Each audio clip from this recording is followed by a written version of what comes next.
God bless Reverend Johan Mahinay.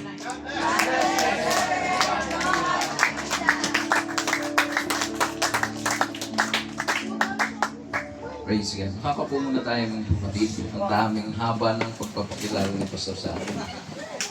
Praise the Lord. Salamat sa Lord sa opportunity na binigay ng ating pong pastor, si Pastor Elvin. Kaibigan ko po yan, mga kapatid ko yan kaaway. At nice din nating bigyan ng honor ang ating presensya ng ating pong presbyter. Hindi ko akalain magkita kami ng aming presbyter, mga kapatid. Kachat ko lang kasi yan eh. At higit sa lahat, yung kanyang pinakamagandang nag-iisang asawa. Ay, Bluetooth.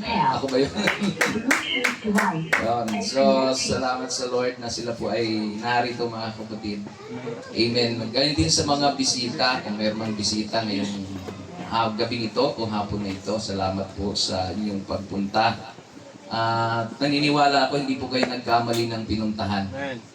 Tama po ba? Amen. Amen. So, kasama ko yung mga young people, yung anak ko. At salamat sa Panginoon, sa lahat ng mga leader po, ng primary leaders ng Patters. At ano ba? Ng church na ito, mga kapatid, Pastor Elvin. Okay, so maraming beses na po siyang nag-preach sa amin. Ang natandaan ko, dalawang sunod siyang nag-preach, mga kapatid, sa church namin. Merong pagkailangan ko siya, mga kapatid, na mag-preach. Nandun po siya. Ewan ko kung anong ginagawa niya. Pasensya na kayo na iiwan kayo. Pero salamat sa Lord. At tinutulungan niya rin tayo sa music, mga kapatid. So, naramdaman ko yung ginagawa niya noon, mga kapatid. Naalala ko yung ikaw na ang preacher, ikaw pa keyboardist. No? Habang pagdating ng altar call, nagki-keyboard ka, kumakanta habang nagpi-preach. Ewan ko paano nangyari yun. Ang hirap po, no? Kaya sa mga leader po na nandito, praise God, naniniwala ako na ay Pastor Elvin, kayo po ay ibigay niyo po yung inyong buong support sa inyong pong pastor na narito. Amen po ba? Kaya ba yun, mga kapatid? Yes! Salamat sa ito ay binabati ko po kayo ng third anniversary. Ang pangalan ba sa House of Praise. Akala ko kasi Patter's House sa isip ko. Okay, Pastor Joel pala yun, mga kapatid, sa bahay ni Kuya. No? Bahay ni Kuya yun. So, House of Praise. Amen. At salamat sa Panginoon. Mayroon bang nagla-live dyan? Wala naman, ano? Okay. Bumabati sana ako eh. Bumabati ako sa lahat ng mga subscriber. Joke lang. Meron talaga? Walang biro, mga kapatid. Hindi kasi ako sanay na nila-live eh. Kung sa amin, tinanggal ko yung live namin, mga kapatid. Baka sumikat ako, mga kapatid. Okay, tumayo po tayong lahat. Praise the Lord. Amen. Salamat sa opportunity, Pastor Elvin.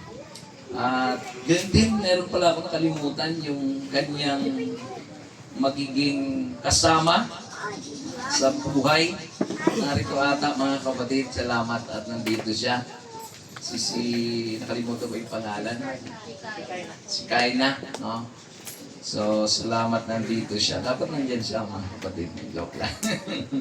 Amen. Pwede ba natin palakpakan ang ating dakilang Diyos? Hallelujah. Malakas na palakpak sa Lord, mga kapatid. Kasi kapag ang Diyos po ay natutuwa sa ating palakpak, walang bagay na sasayangin ng Panginoon, no?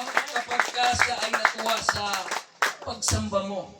Kaya sa gabing ito, mga kapatid, o hapong ito, naniniwala ako na ang Panginoon ay nagagalak sa kanyang mga anak na nagsisikap po na magbigay ng papuri, no, at alay, pagsamba sa kanya, mga kapatid. If you have your Bible, hallelujah, so walang pagtatagal, naghahanap ako ng ukmang tema, ng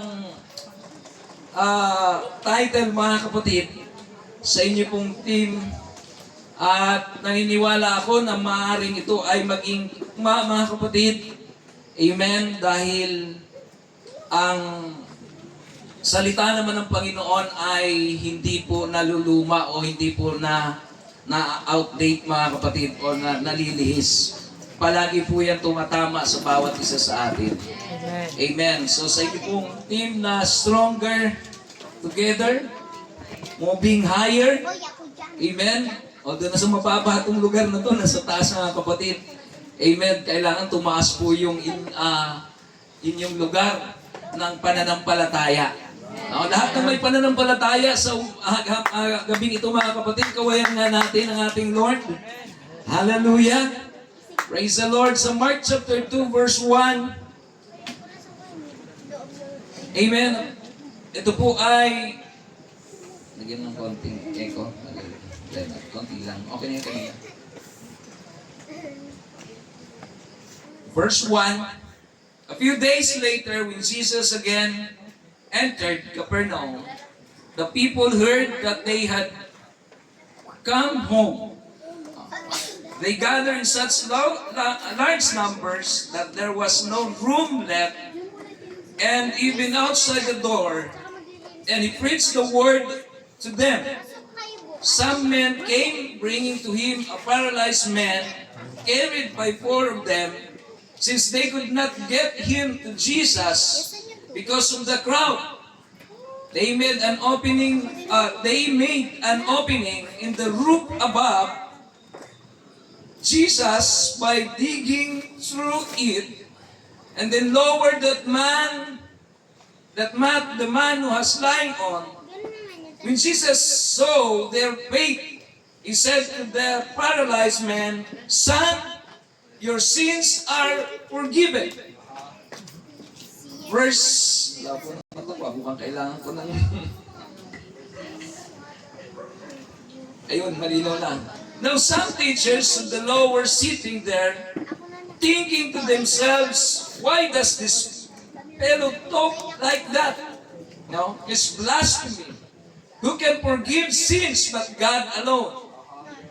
Immediately, Jesus knew that in his spirit that this was what they were thinking in their hearts, and he said to them, "Why are you thinking these things? Which is easier to say to this paralyzed man, 'Your sins are forgiven,' or to say, 'Get up, take up your mat and walk'?" Verse 10, "But I want you to know that the Son of Man has authority on earth to forgive sins." So he said to them, "I tell you, get up, take your mat and go home." No? So verse 12, he got up, took his mat, and walked out in full view of them all. This amazed everyone, and they praised God, saying, "We have never seen anything like this." Palakpakan natin ang ating Panginoon. Hallelujah! Hallelujah! Hallelujah! Naniniwala ako mga kapatid na ang Diyos ay may kakaibang ginagawa sa buhay ng bawat isa sa atin. Amen po ba? Let us pray. Pauputan natin ang ating mga ulo.